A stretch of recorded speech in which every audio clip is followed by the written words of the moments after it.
Gentlemen, according to a Washington Post article from this week, some of the documents seized at former President Trump's Mar-a-Lago home detail top-secret U.S. operations so closely guarded that many senior national security officials are kept in the dark about them.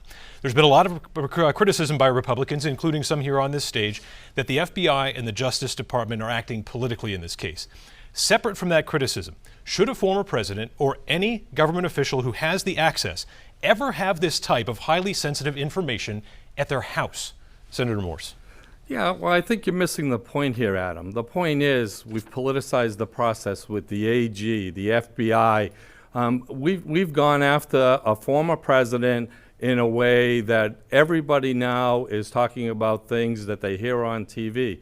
It's not the way to run a country. We need to investigate the management of both of those divisions in this country and find out why they're handling themselves this way. I mean, we got real problems in this country. We got people crossing the border that are committing crimes, and we don't seem to be prosecuting any of them. We have people that are burning down cities, and we don't seem to be prosecuting any of them. I think everybody should be afforded due process in this country, and we should start by making sure our government runs appropriately, and that's what I'll do when I get to Washington. But should a former president have these kinds of documents in their private residence?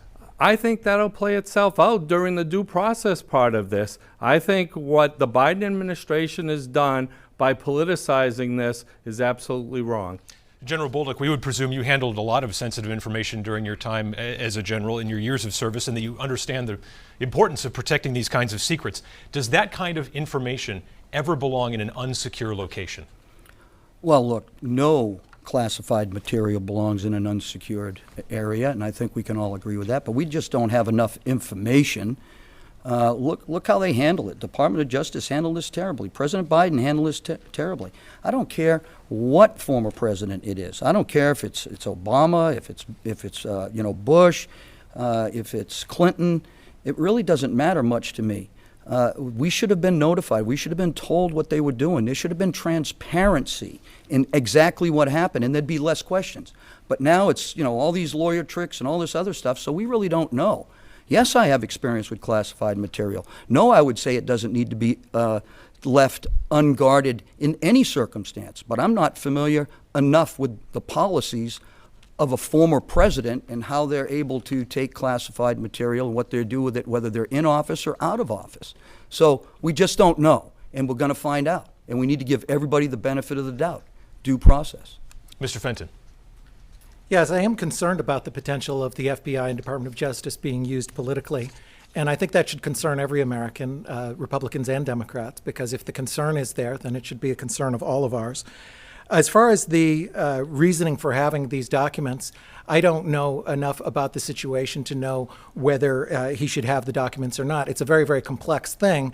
Presidents have the ability to declassify documents, for example. There's a great deal of documents. So I think that there's two sides to every story, and certainly I would want to hear his defense before making any judgment.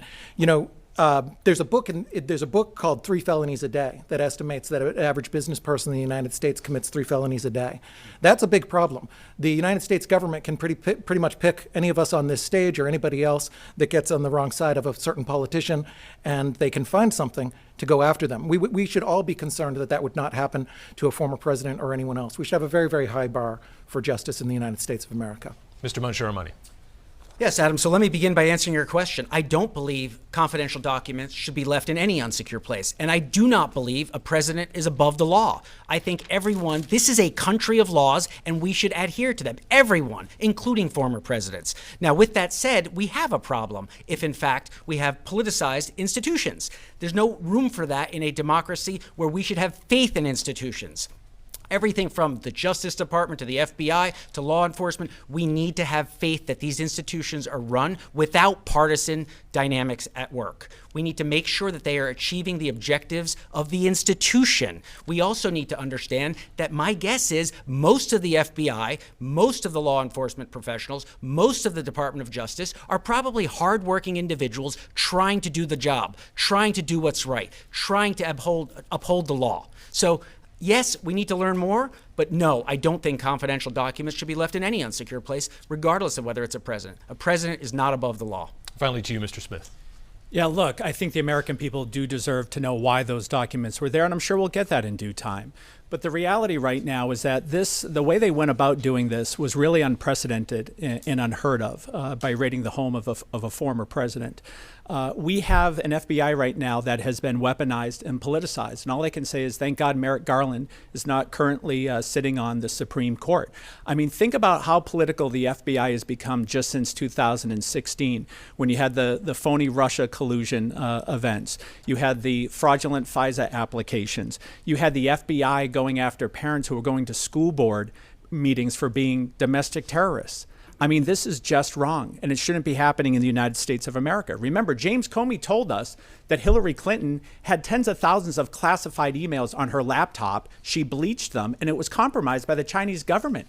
But we didn't raid the home of Bill and Hillary Clinton. So this has to stop, and that's why I've called for a full investigation of the top senior management at DOJ and the FBI. My opponent, General Bolduc, has called for the FBI to be abolished. I don't think that is necessary, but we do need to have a full investigation. General, you've been invoked. You get 30 seconds. Well, thank you very much.